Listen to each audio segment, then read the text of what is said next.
Pagsampa mo ng 22, sasampalin ka ng buhay na akala mo dati chill lang. Malalaman mo na yung mga salitang hindi pinupulot ang pera, na dati ay naririnig mo lang sa mga magulang mo.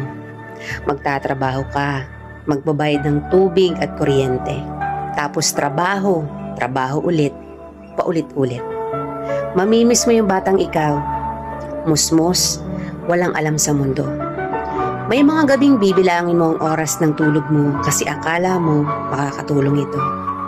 Gigising ka para kumayod, umanap ng pera. Perang akala mo sapat na. Pero dahil salat ka, wala kang magagawa kung hindi tanggapin ang katotohanang ganito ang buhay. Katotohanang dahil malaki ka na, malaki na rin ang bigat na papasanin mo. Dahil ngayong 22 ka na o 23 o 25 ka,